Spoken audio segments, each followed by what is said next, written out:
सर्वांना नमस्कार. स्वागत आहे तुमच्या गोंधन मराठी चातुर्य कथा या यूट्यूब चॅनलवर. व्हिडिओकडे वळण्यापूर्वी आपल्या चॅनलला लाईक करा, सबस्क्राईब करा आणि बेल आयकॉन प्रेस करा. चला तर आता वळूया आपल्या स्टोरीकडे. गोंधन भाग 16.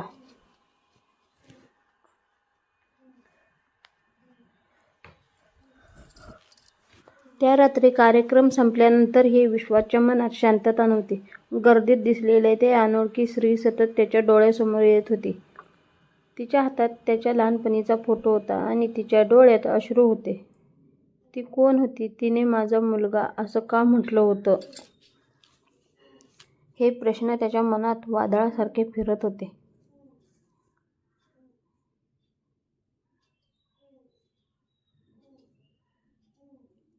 पुष्पा त्याच्या शेजारी बसली होती, पण आज विश्वास नेहमीसारखा बोलत नव्हता.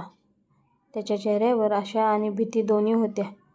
कारण जर ती स्त्री त्याची आई असेल तर आयुष्यभराचं स्वप्न पूर्ण होणार होतं, पण जर ती नसली तर पुन्हा एकदा त्याचं हृदय तुटणार होतं.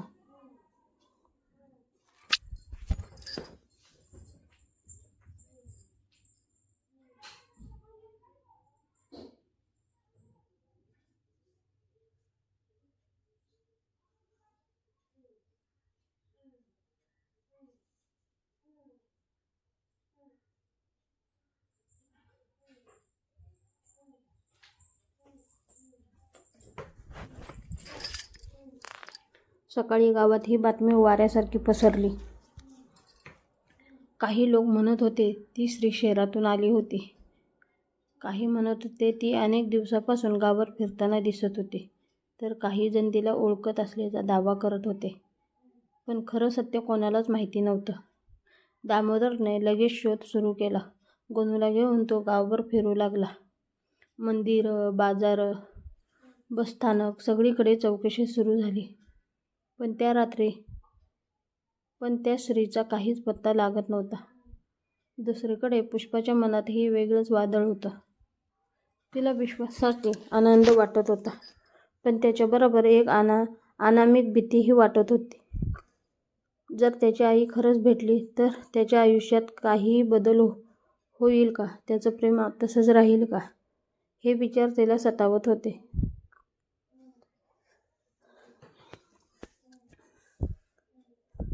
तरीही ती स्वतःला सावरत होती, कारण तिला माहिती होतं या क्षणी विश्वासला तिच्या आधाराची सर्वाधिक गरज आहे. दुपारच्या वेळी विश्वास नदीकिनारी गेला.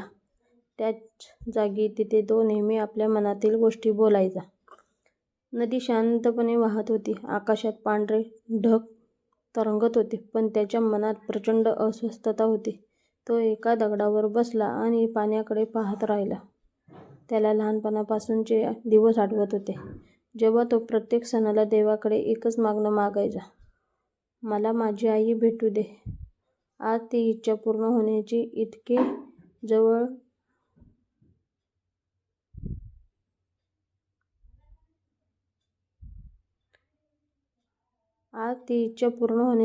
जवळ आली होती की त्याला स्वतःवरच विश्वास बसत नव्हता. तेवढ्यात मागून पावलांचा आवाज आला. तो मागे वळाला आणि समोर पुष्पा उभी होती. तिच्या हातात एक छोटासा डब्बा होता. तू सकाळपासून काही खाल्लं नाहीस? ती हसत म्हणाली. विश्वाच्या चेहऱ्यावर हलकंसं स्मित उमटलं. तू नसतीस तर मी काय केलं असतं कोण जाणे, तो म्हणाला.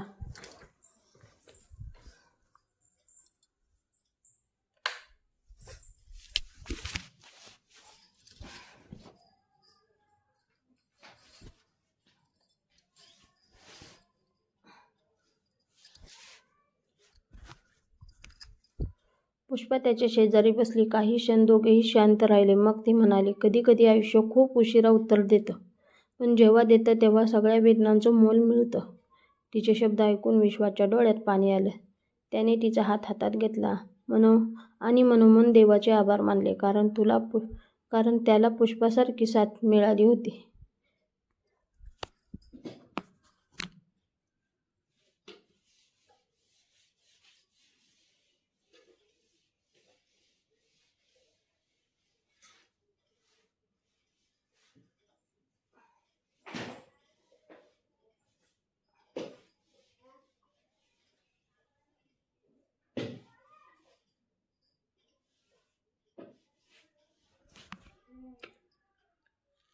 त्या संध्याकाळी अचानक गावात एक बातमी आली. बस स्थानकाजवळ एक वृद्ध महिलेला चक्कर आली होती. तिच्याकडे एक जुनी पिशवी होती आणि त्या पिशवीत अनेक जुने फोटो होते. त्यात विश्वासचा फोटोही होता. ही बातमी ऐकताच विश्वास, गणू आणि दामोदर तिथे धावत पोचले. सरकारी दवाखान्यात ती स्त्री उपचार घेत होती. तिचा चेहरा अशक्त झाला होता. केस पूर्ण पांढरे झाले होते, पण तिच्या चेहऱ्यावर एक वेगळीच ओळख होती.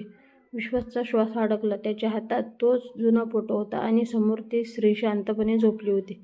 डॉक्टरांनी सांगितले की तिला शुद्ध यायला थोडा वेळ लागेल. तोपर्यंत विश्वास तिच्याजवळ बसून राहिला.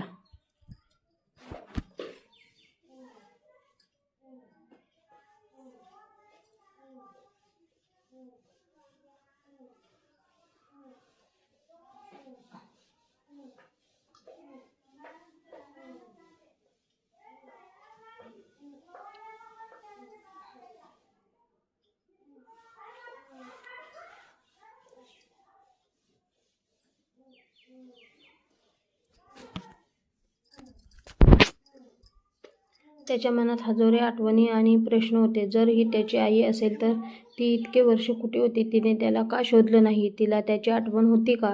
रात्र झाली. दवाखान्यात शांतता होती. फक्त मशीनचे आवाज ऐकू येत होते. तेवढ्यात त्या स्त्रीची बोटांची हालचाल झाली. विश्वास लगेच उभा राहिला. तिचे डोळे हळूहळू उघडले आणि त्याने समोर उभा असलेल्या विश्वासकडे पाहिलं. क्षणभर ती काहीच बोलली नाही. मग तिच्या डोळ्यातून अश्रू वाहू लागले. विश्वास, ती थरथरत्या आवाजात म्हणाली. हे ऐकताच विश्वासच्या डोळ्यातूनही अश्रू वाहू लागले.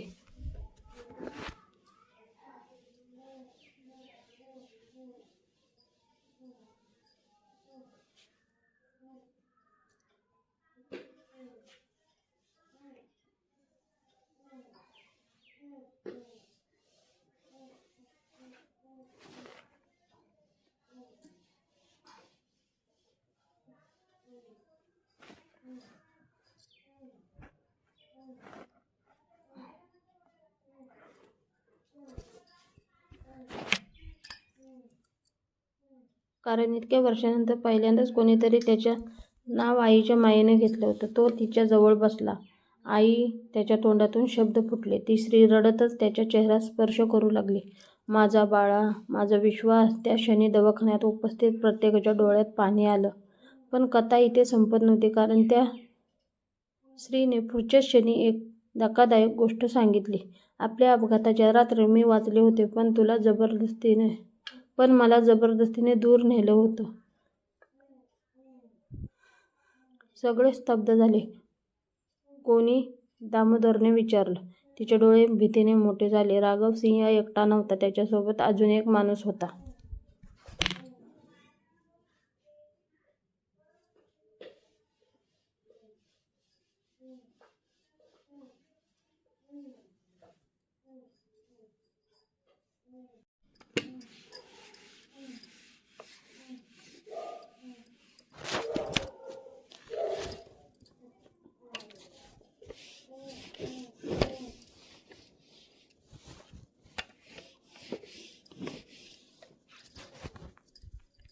हे ऐकताच खोलीत शांतता पसरली, कारण याचा अर्थ राघव सिंहच्या कटामागे अजून एक मोठा गुन्हेगार होता आणि तो अजूनही मोकाट फिरत होता. त्याच वेळी दवाखान्याच्या बाहेर एक काळी गाडी उभी होती.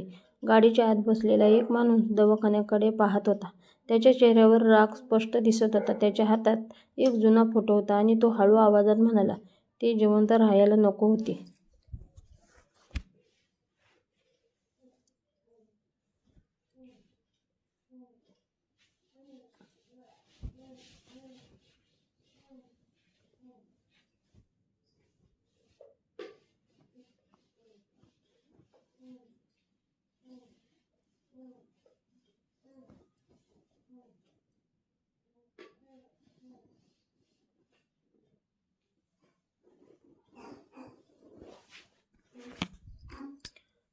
त्याने मोबाईल उचलला आणि कोणाला तरी फोन लावला.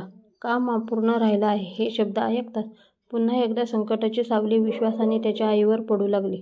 दुसऱ्या दिवशी संपूर्ण गावात आनंदाचं वातावरण होतं, कारण विश्वासला त्याची आई मिळाली होती. गावकरी त्याच्या घरी येऊन शुभेच्छा देत होते. पुष्पा ही खूप आनंदित होती, पण तिच्या मनात एक काळजी होती, कारण तिला जाणवत होतं की हे सुख इतक्या सहज मिळालं नाही. आणि नियती अजून एक मोठी परीक्षा घेणार आहे. रात्री उशिरा विश्वास अंगणात बसून आकाशाकडे पाहत होता. त्याची आई घरात विश्रांती घेत होती.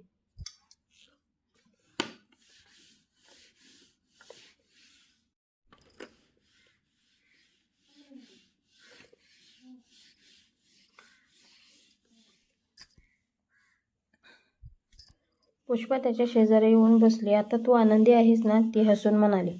विश्वास तिच्याकडे पाहून म्हणाला, आज माझं आयुष्य पूर्ण झाल्यासारखं वाटतंय, पण मला भीती वाटते. कशाची? हे सुख पुन्हा माझ्यापासून हिरवलं जाईल याची.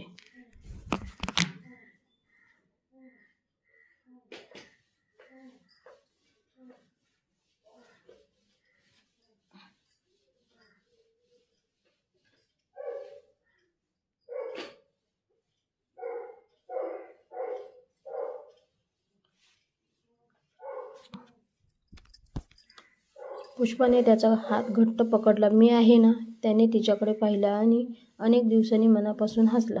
पण त्यांना माहीत नव्हतं की